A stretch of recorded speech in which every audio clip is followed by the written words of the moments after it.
Assalamualaikum warahmatullahi wabarakatuh.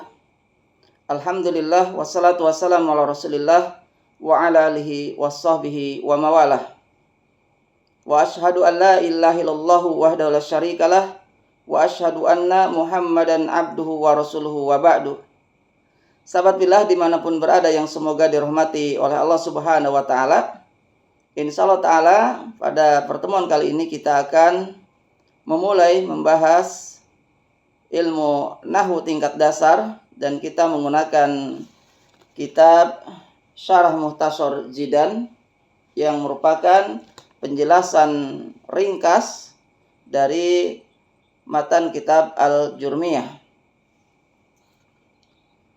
Kita langsung saja memulai pembahasan awal, dan untuk versi kitab ini kita mulai pada halaman 4. Bismillahirrahmanirrahim. Qala musannif rahimahullah ta'ala. Kita bacakan dulu redaksi matan Al-Jurmiyahnya.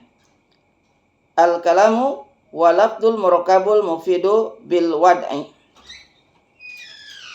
Al-kalamu, adapun kalam, wa lafdu ialah lafad al-murakabu yang tersusun, al-mufidu yang berfaedah, bil wad'i dengan bahasa Arab.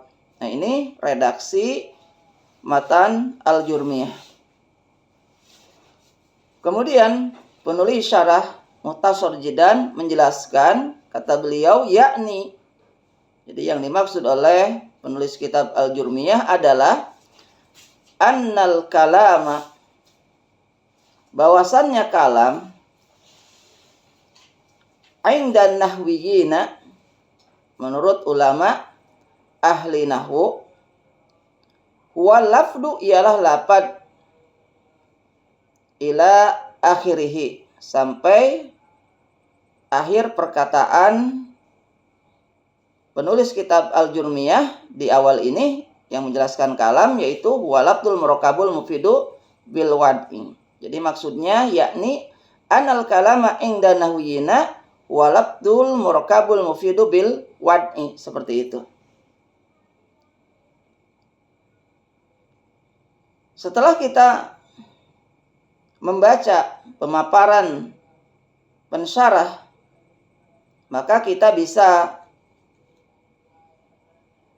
memiliki gambaran bahwasannya menurut ulama ahli nahwu, kalam itu harus memenuhi 4 syarat. Apa saja 4 syarat tersebut? Yaitu walabdul murakabul mufidu bil wad'i. Yang pertama lafad, yang kedua murakab, yang ketiga mufid, dan yang keempat wado. Kemudian pensyarah menjelaskan secara singkat tapi rinci, yaitu dari keempat syarat tersebut. Lafad definisinya apa, kemudian murakab definisinya apa, mufid definisinya apa, kemudian yang disebut wadha atau bil wad'i itu seperti apa. Di sini beliau menjelaskan. Maka kata beliau, falabdu, maka adapun yang dimaksud dengan lafad, huwa adalah as-sautul mustamilu ala ba'dil hurufil hijaiyati, ucapan atau ungkapan yang mencakup bagian dari huruf-huruf hijaiyah. Ini definisi daripada al-lafdu atau definisi lafad. Jadi ungkapan atau ucapan atau suara yang mencakup atas bagian huruf-huruf hijaiyah. As-sautul mustamilu ala ba'dil hurufil hijaiyati. Kemudian beliau di sini memberikan contoh ka zaidin. Seperti lafaz zaidin atau zaidun atau zaidan.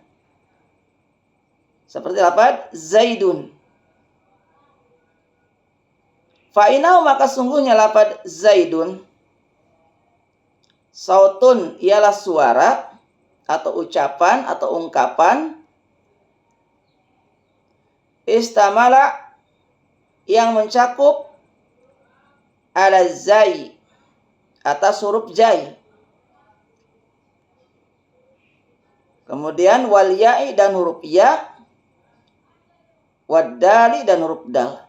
Ya, zai, ya, dal. Zaidun.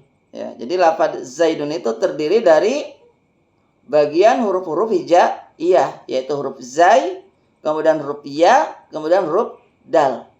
Nah, jadi ini yang dimaksud dengan lafaz, ya, ucapan atau ungkapan atau suara yang mencakup bagian huruf-huruf hijaiyah. Atau seperti masjidun, berarti terdiri dari huruf apa saja? Ada mim, ada sin, ada jim, ada dal. Jadi masjidun. Nah, ini yang disebut apa? Disebut lafaz. As-sautul mustamilu ala ba'dil hurufil hijaiyati. Kemudian fa'ilam yastamil, maka jika tidak mencakup, ya, ala ba'dil hurufi, atas bagian huruf-huruf, maksudnya huruf-huruf hijaiyah, kasauti tobli, seperti suara kendang, suara bedug, ya, suara petir, suara ayam, atau suara-suara yang lainnya, fala yusamma, maka hal tersebut tidak bisa dinamakan lafdon sebagai lafaz. Karena tidak memenuhi syarat untuk menjadi lafaz. Karena lafaz itu sesuai definisinya as-sautul mustamilu ala ba'dil hurufil hijaiyati, yaitu ucapan, ungkapan atau suara yang mencakup bagian huruf-huruf hijaiyah. Sementara suara bedug, suara kendang, suara petir, suara gemuruh ombak, suara ayam itu tidak mencakup huruf-huruf hijaiyah. Jadi tidak dikatakan sebagai apa? Tidak dikatakan sebagai lafaz.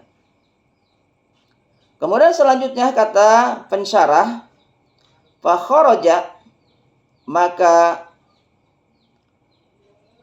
mengecualikan, bilafdi, ya, dengan lafaz apa ma sesuatu, kana mufidan, ya,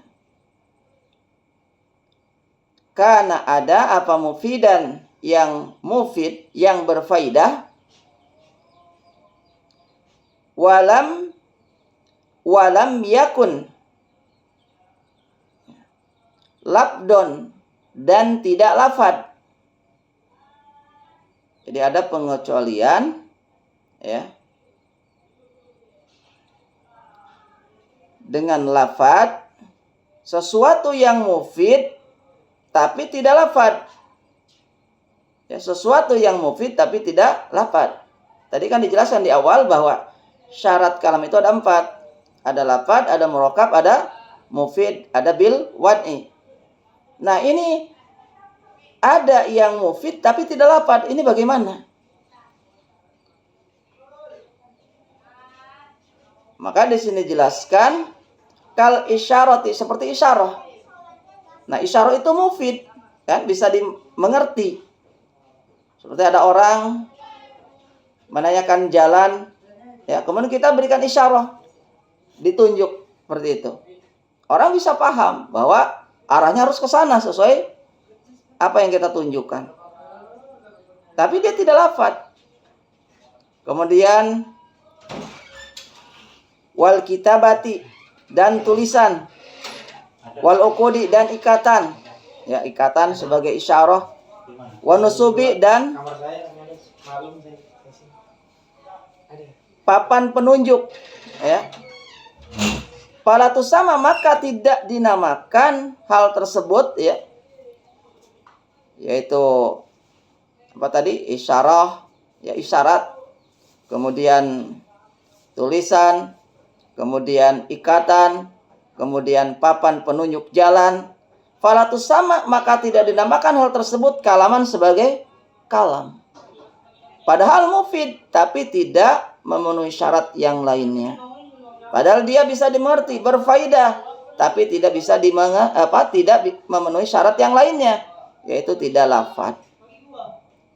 Maka tidak dinamakan sebagai kalam indan nuhati menurut ulama ahli nahwu. Seperti itu.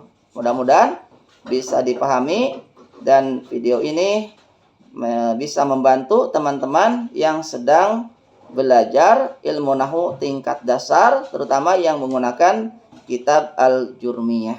Semoga bermanfaat. Barakallahu fikum. Wassalamualaikum warahmatullahi wabarakatuh.